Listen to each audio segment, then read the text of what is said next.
Bismillahirrahmanirrahim. Assalamualaikum warahmatullahi wabarakatuh. Sahabat Al-Quran yang berbahagia.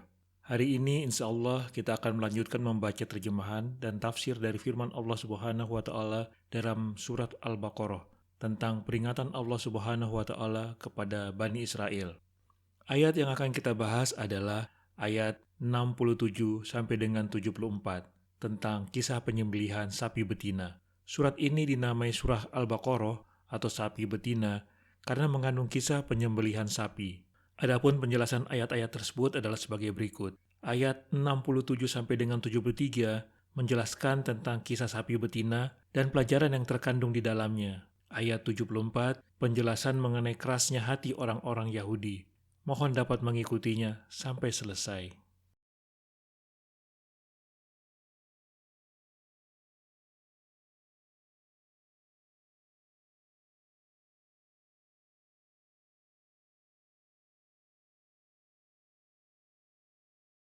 Dan ingatlah ketika Musa berkata kepada kaumnya, Allah memerintahkan kamu agar menyembelih seekor sapi betina.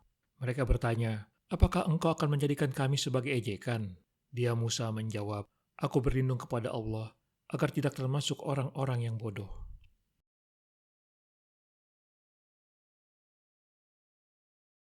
Pada ayat-ayat yang lalu, dijelaskan tentang keingkaran Bani Israel terhadap perintah Allah. Sedang pada ayat-ayat berikut diterangkan keingkaran mereka terhadap perintah Nabi Musa.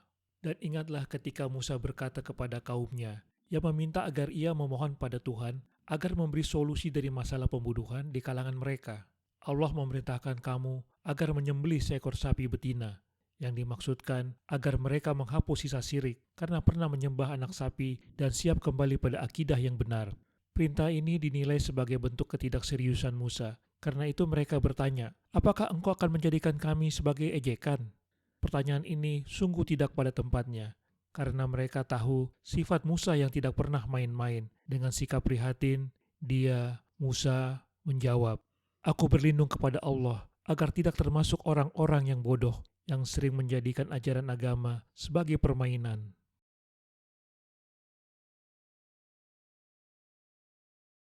Dan ingatlah, ketika Musa berkata kepada kaumnya saat terjadi kasus pembunuhan yang tidak diketahui siapa pembunuhnya, Allah memerintahkan kalian untuk menyembelih seekor sapi, karena hal ini adalah kunci untuk mengetahui si pembunuh, kata Musa. Mereka merasa heran mengenai kaitan antara pembunuhan dengan penyembelihan sapi. Seraya berkata, apakah kamu mengejek kami, Musa? Musa menjawab, aku akan berpegang teguh dengan tuntunan Tuhanku, agar tidak termasuk golongan orang-orang bodoh yang mengejek hamba-hambanya.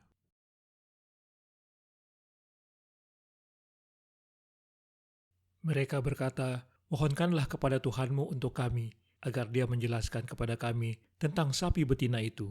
Dia Musa menjawab, dia Allah berfirman, bahwa sapi betina itu tidak tua dan tidak muda, tetapi pertengahan antara itu. Maka kerjakanlah apa yang diperintahkan kepadamu.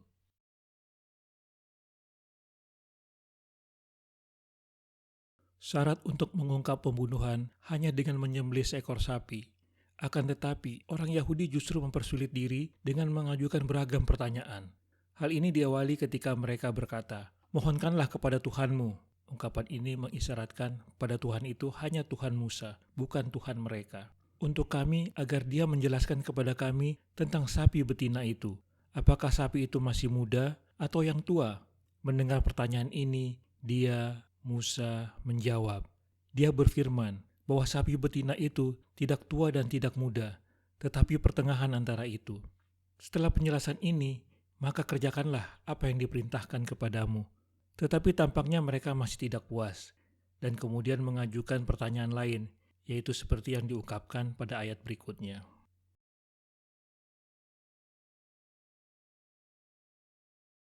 Di sini mereka berkata kepada Musa dengan ragu atas perintah penyembelihan sapi ini.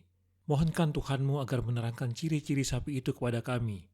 Musa berkata, Allah berfirman kepadaku bahwa sapi itu adalah sapi yang tidak tua dan tidak muda, pertengahan antara tua dan muda. Sekarang lakukanlah apa yang diperintahkan kepada kalian.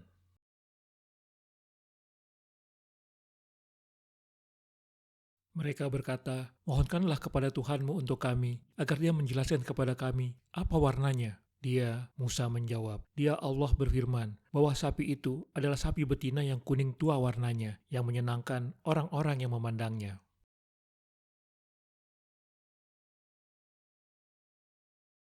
Setelah dijawab, mereka mengajukan pertanyaan lain yang berkaitan dengan warna sapi, dengan berkata, "Mohonkanlah kepada Tuhanmu untuk kami, agar Dia menjelaskan kepada kami apa warnanya." Dengan gemas dia, Musa menjawab, "Dia berfirman bahwa sapi itu adalah sapi betina yang kuning tua warnanya, padahal warna ini sangat sulit ditemukan, dan sapi itu mesti yang menyenangkan orang-orang yang memandangnya." Penjelasan ini sebenarnya semakin menyulitkan mereka, tetapi mereka belum juga puas dengan keterangan tersebut dan masih mengajukan pertanyaan lain, seperti yang diungkapkan pada ayat berikutnya.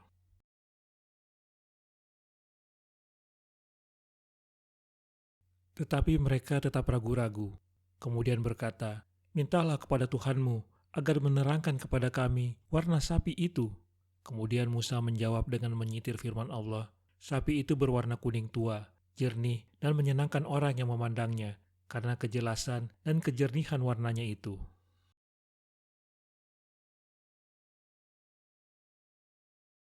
Mereka berkata, "Mohonkanlah kepada Tuhanmu untuk kami, agar Dia menjelaskan kepada kami tentang sapi betina itu, karena sesungguhnya sapi itu belum jelas bagi kami, dan jika Allah menghendaki, niscaya kami mendapat petunjuk."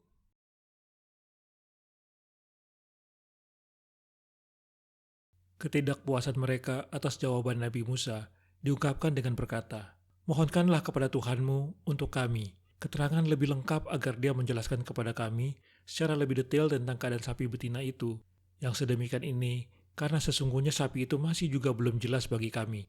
Dan jika Allah menghendaki dan berkenan memberikan keterangan selengkapnya, niscaya kami mendapat petunjuk tentang sapi itu, sehingga kami dapat menemukannya dan melaksanakan perintah dengan tepat seperti yang dijelaskan."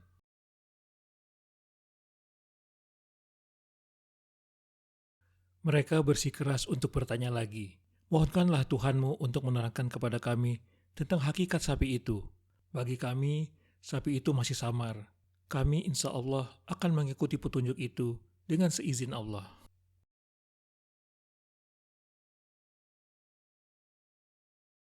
Dia, Musa menjawab, "Dia, Allah berfirman, sapi itu adalah sapi betina yang belum pernah dipakai untuk membajak tanah dan tidak pula untuk mengairi tanaman, sehat dan tanpa belang."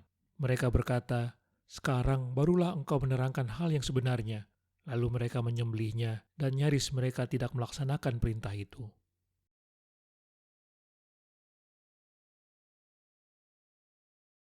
Karena permintaan-permintaan itu, kemudian Nabi Musa memohon kepada Allah agar diberi keterangan lanjutan. Dan dia, Musa, kemudian menjawab. Dia berfirman dan menerangkan bahwa sapi itu adalah sapi betina yang belum pernah dipakai untuk membajak tanah dan tidak pula pernah dipergunakan mengangkut air untuk mengairi tanaman. Badannya sehat, tidak berpenyakit, dan tanpa belang. Sesudah itu, kemudian mereka berkata, "Sekarang barulah engkau menerangkan hal yang sebenarnya tentang sapi itu." Lalu mereka menyembelihnya setelah menemukan sapi dengan ciri-ciri yang dijelaskan. Dan nyaris mereka tidak dapat melaksanakan perintah itu karena sulitnya menemukan sapi dengan segala ciri yang mereka tanyakan.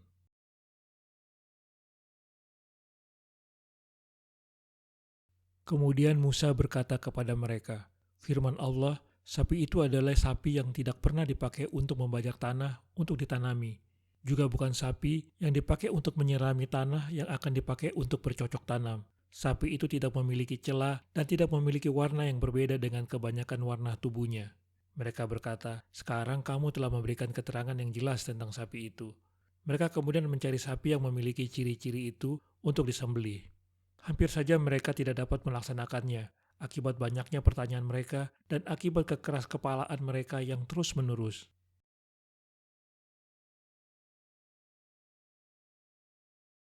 Dan ingatlah, ketika kamu membunuh seseorang, lalu kamu tuduh-menuduh tentang itu, tetapi Allah menyingkapkan apa yang kamu sembunyikan.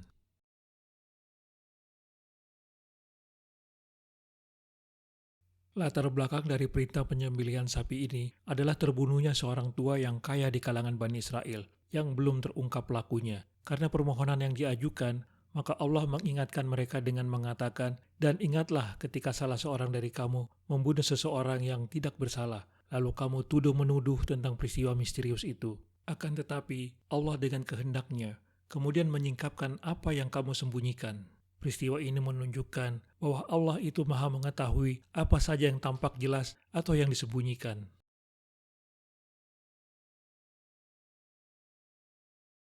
Ingatlah, ketika kalian membunuh seseorang dan saling berkelahi, serta saling berbuat kejahatan, lalu kalian saling menuduh mengenai pembunuhan itu. Allah mengetahui hakikat kejadian itu, dan Dia akan menyingkap dan menunjukkan meskipun kalian menutupinya.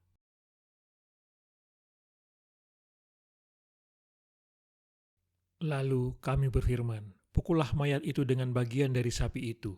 Demikianlah Allah menghidupkan orang yang telah mati, dan Dia memperlihatkan kepadamu tanda-tanda kekuasaannya, agar kamu mengerti.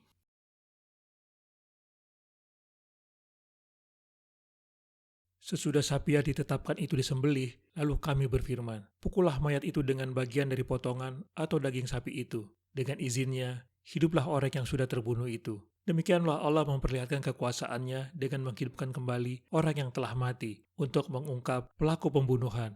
Dan Dia dengan peristiwa itu memperlihatkan kepadamu tanda-tanda kekuasaannya agar kamu mengerti dan percaya akan adanya hari kebangkitan yang pasti akan terjadi kelak.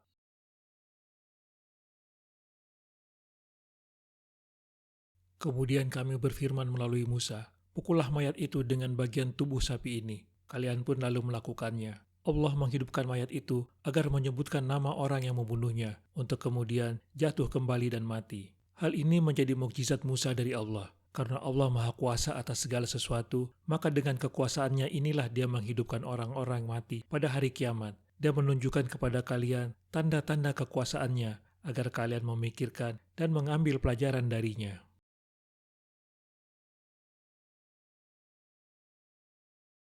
Kemudian setelah itu hatimu menjadi keras, sehingga hatimu seperti batu, bahkan lebih keras. Padahal dari batu-batu itu, pasti ada sungai-sungai yang airnya memancar ke daripadanya. Ada pula yang terbelah, lalu keluarlah mata air daripadanya. Dan ada pula yang meluncur jatuh karena takut kepada Allah. Dan Allah tidaklah lengah terhadap apa yang kamu kerjakan.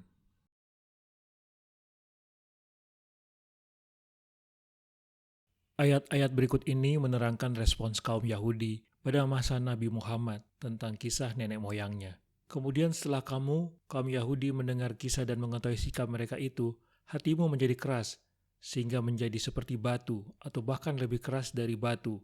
Ungkapan ini mengisyaratkan bahwa mereka tetap tidak mau beriman, walaupun telah mengetahui bukti-bukti kekuasaan Allah, seperti yang disebutkan pada ayat sebelumnya.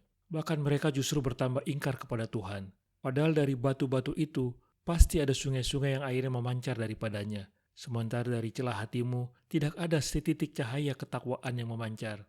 Di antara batu itu, ada pula yang terbelah, lalu keluarlah mata air daripadanya. Tetapi hatimu tertutup rapat sehingga tidak ada cahaya ilahi yang terserap. Dan ada pula di antara batu itu yang meluncur jatuh karena tunduk dan takut kepada azab Allah.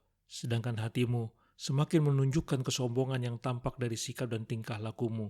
Bila kamu tidak mengubah sikap dan terus dalam keangkuhan, ketahuilah bahwa Allah tidaklah lengah atau lalai terhadap apa yang kamu kerjakan. Allah pasti mengetahui semua yang kamu perbuat, karena Dia selalu mengawasimu setiap saat.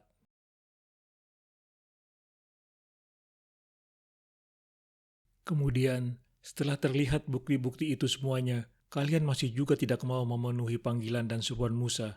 Kalian masih juga tidak mau berjalan di jalan yang benar. Masih belum lunak dan belum tunduk juga hati kalian. Bahkan sebaliknya, hati kalian menjadi semakin keras, bagai batu, atau bahkan lebih keras dari batu. Batu terkadang masih bisa terpengaruh dan berubah oleh benda lain. Ada bebatuan yang memancarkan air, sehingga membentuk sungai. Ada pula batu yang terbelah, kemudian memancarkan mata air, yang menyembur. Ada pula batu yang terpengaruh di bawah kekuasaan Allah dan tunduk pada kehendaknya, sehingga meluncur jatuh dari puncak gunung untuk memenuhi kehendak Allah. Sedangkan hati kalian, wahai orang-orang Yahudi, tidak terpengaruh dan tidak menjadi lunak sedikit pun. Sungguh celaka kalian karena perbuatan itu. Allah tidak akan lengah dari perbuatan kalian. Dia akan memberi pelajaran bagi kalian dengan berbagai macam musibah apabila kalian tidak mau bersyukur atas nikmat-nikmatnya.